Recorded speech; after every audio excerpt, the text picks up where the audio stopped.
I'm Robin Parker, and I'm the Technical Director at Atchison and Atchison. We are the manufacturers and developers of the AMELIORATE range. We're here today to talk specifically about the AMELIORATE hair and scalp range, and I'm with Trichologist Lorraine Turvey. Hi Robin, it's nice to be here with you today. Thank you for inviting me. Some people who are watching this no doubt know the AMELIORATE range. The history of it is really interesting, in fact, as it started with one product. That product is still very much the best seller, and it's the transforming body lotion. And since that day, because we've had such amazing results with the transforming body lotion, the premise of the range has been everything we produce must be transforming. It must have that transformative quality. Some of our customers who'd been getting on really well with the transforming body lotion had, in fact, when they'd had problems with their scalp, they'd been actually using the body lotion to see if they could treat problems. Now, we'd heard about this, so we decided to try and formulate some products that would work. Now, the best way of knowing whether they're going to work is not just asking individuals on a user trial, but actually work with an expert who could actually tell us independently whether these products were working. And that's when we met Lorraine. I've been in the hair industry for 50 years this year, and 30 of those I've been a trichologist. So I've seen all aspects of hair and scalp problems. As a trichologist, we sit in between the doctor and the dermatologist for a go-to to discover what the diagnosis is for a scalp problem or a hair problem. We see a variety of range of dry scalp, very dry scalp to itchy, soreness, bleeding, psoriasis, seborrheic dermatitis. So we're looking for things that we can recommend to people that give them that clear scalp that tackles their condition and gives them a bit more peace of mind. So let's explore a little bit more about dry scalp, Lorraine, and what that actually means. What, in your terms as a trichologist, what is a dry scalp? What does that mean? Well, it's usually it would be noticeable with everybody gets flaky skin because it naturally fluffs off on our clothes and everything. On our hair and scalp, it tends to stay in the hair. And if somebody has a very dry scalp, you'll find that it's quite tight on the scalp, and it would show as a white or greyish colour on the scalp. And when you scratch it, then it flakes off. Right. And the build-up of it means it's not fluffing away quickly enough. The other sort of dry scalp that you can get is with the sebum, where it's got a yellow colour and it tends to be oilier and greasier, and again it adheres to the hair. So there's the two types really of build-up. Okay, and is it fair to say that if you suffer from dry skin, I know again going back to my experience as working with skincare for so many years, it is a kind of known fact that the majority of people would self-declare themselves as having dry skin, even if in reality they probably don't have that dry skin. Is it true that those people who think they have dry skin are likely to have dry scalp as well? Yes, usually, because it follows, with the whole body thing, really.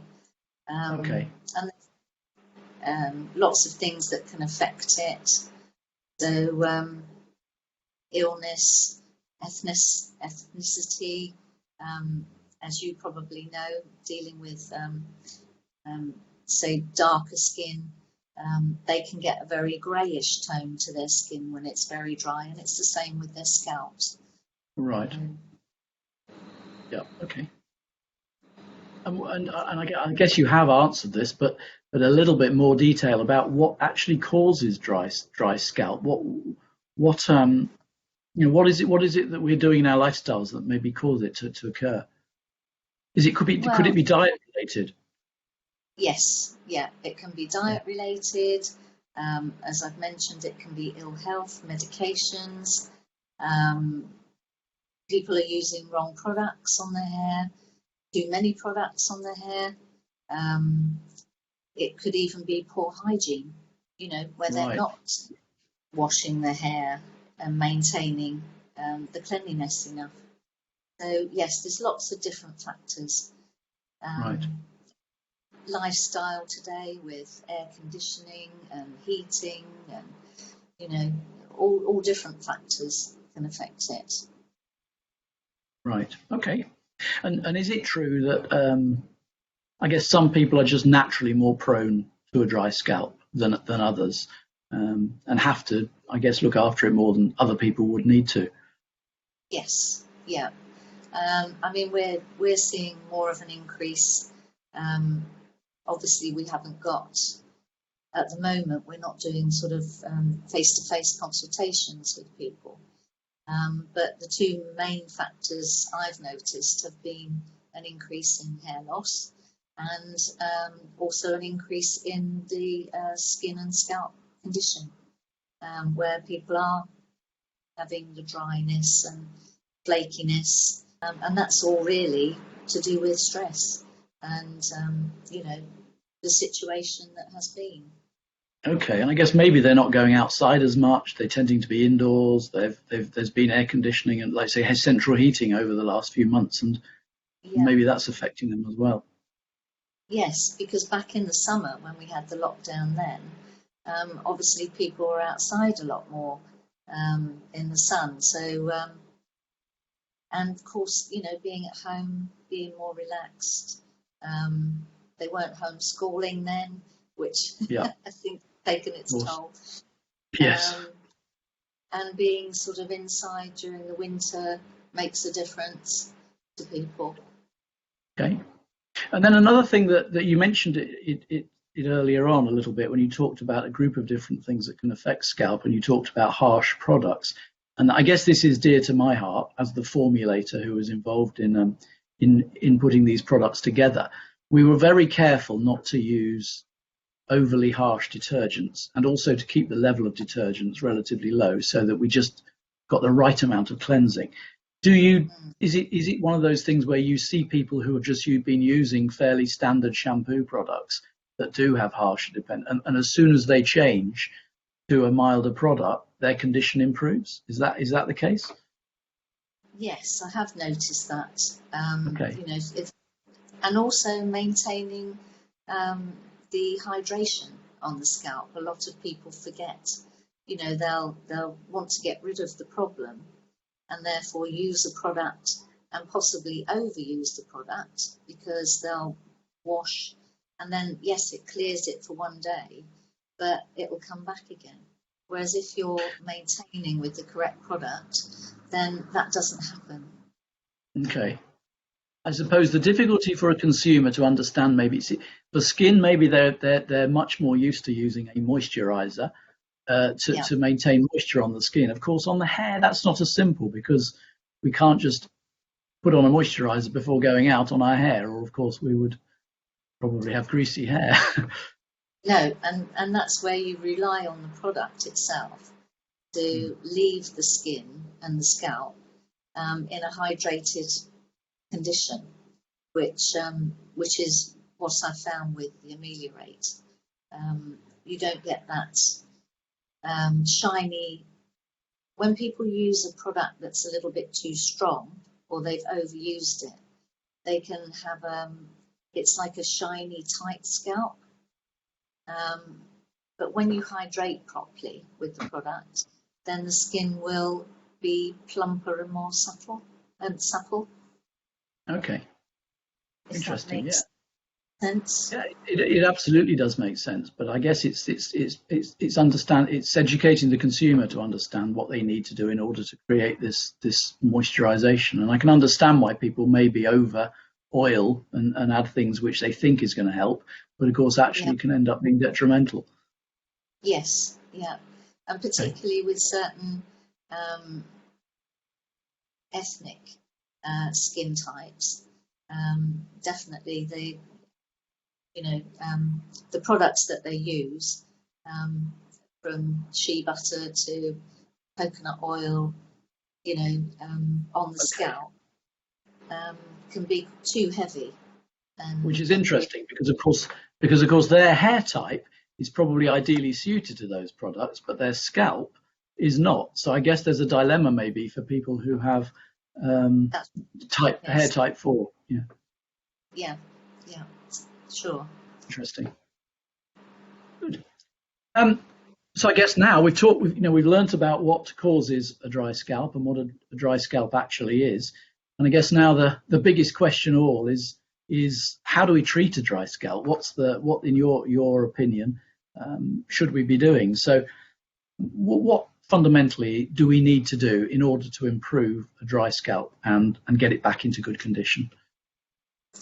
I think for myself, if the problem, as I said before, if you've got the problem and it's a great build-up, where people haven't been able to remove the scale, then have it removed professionally, and then you need the scale to be removed after that, but gently. So exfoliate the scalp to get rid of the scale, and then hydrate the scalp afterwards, so that it maintains that sort of softness about it, and it doesn't go tight and dry. And are there any specific ingredients, maybe some skincare ingredients that people know that they should look out for within hair care? I'm thinking particularly of things like hyaluronic acid, which somebody might know is probably the best known moisturizer for their skincare. Are there ingredients like that people should look out for? Generally, in my experience, people have tried everything to moisturize the scalp. So are you? I was wondering whether, obviously I picked hyaluronic acid because that's a well-known ingredient which tends to go in an awful lot of skincare formulations as the lead moisturizer, or it's the one that a lot of people will know. And I wondered whether, from your years of experience, you've kind of got used to knowing that there are certain ingredients that might benefit and give this moisturization that you talk about. Well, with the moisturization, we tend to use things like something that's quite a good humectant that will keep the moisture in the scalp. One specific ingredient I found with the AMELIORATE, I have to get this right, LAH6.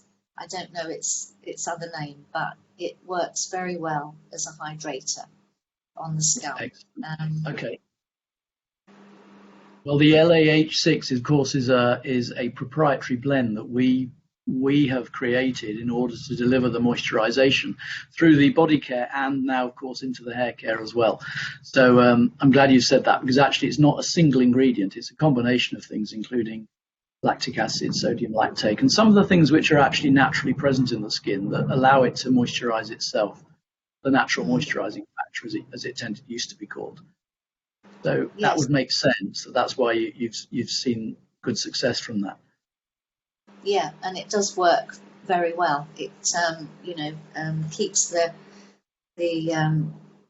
scalp looking very hydrated